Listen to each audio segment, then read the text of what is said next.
Olá, meus queridos alunos, essa é a nossa última aula sobre ligação gênica. Na aula de ligação gênica, parte 2, eu chamei sua atenção para o fato de que o valor da taxa de permutação depende da distância entre os genes no cromossomo. Se a distância entre os genes é grande, o valor da taxa de permutação é alto. Se a distância entre os genes é pequena, o valor da taxa de permutação é baixo.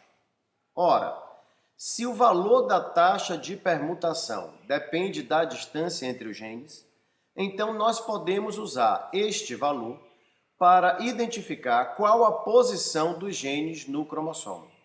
Veja, a taxa de permutação depende da distância. Então, a partir do valor dessa taxa, nós podemos concluir qual a posição dos genes no cromossomo.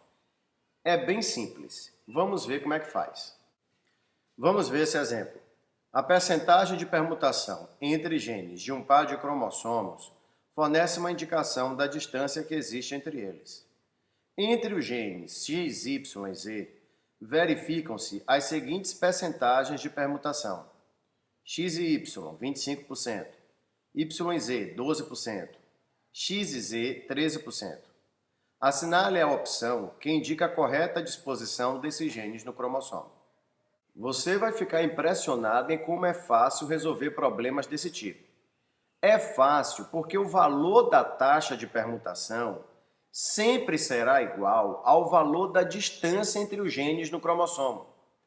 Então, por exemplo, nesse caso, se a taxa de permutação entre X e Y é de 25%, então a distância entre X e Y é de 25%. Se a taxa de permutação entre X e Z é de 13%, então a distância entre X e Z é 13. Ora, meu filho, não tem como errar, porque o valor da distância é igual ao valor da taxa de permutação. Não tem que calcular nada. Agora eu lhe disse assim, a distância entre X e Y é 25. Mas 25 o quê? Qual é a unidade de medida de distância nesse caso?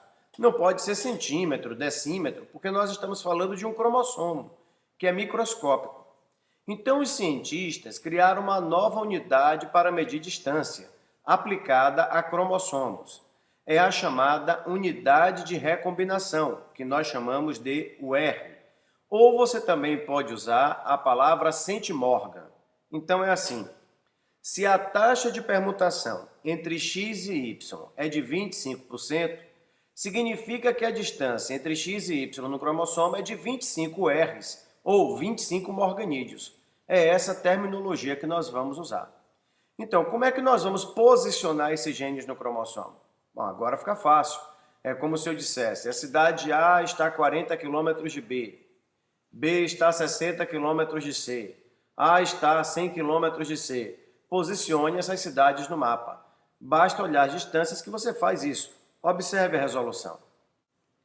Voltemos ao nosso exercício. Faça um traço representando o cromossomo. E aí eu vou lhe dar uma sugestão. Comece com quem está mais distante. No caso desse exercício, os mais distantes são X e Y, porque a distância entre eles é de 25 Rs. Então coloque X em uma ponta e Y em outra. A distância entre eles está aí, 25 Rs. Bom, e Z? Onde é que vai estar Z? Observe que a distância de Y para Z é de 12 Rs e a distância de X para Z é de 13 Rs. Então, Z vai estar entre eles. Distância de X para Z e de Z para Y está aí, 13 Rs, 12 Rs. Veja que deu certinho. 13 mais 12 vai somar 25. Então, pessoal, a posição dos genes do cromossomo é essa, X, Z e Y. Nesse caso, a resposta é a letra B. Note que nada impediria que a resposta fosse Y, Z e X. Tanto faz a resposta vir da esquerda para a direita como da direita para a esquerda. Então a resposta poderia ser X, Z, Y, como é que está aí na letra B, como ela poderia vir Y, Z, X. Bom, pessoal, assim terminamos essa série sobre ligação gênica. Até uma próxima aula.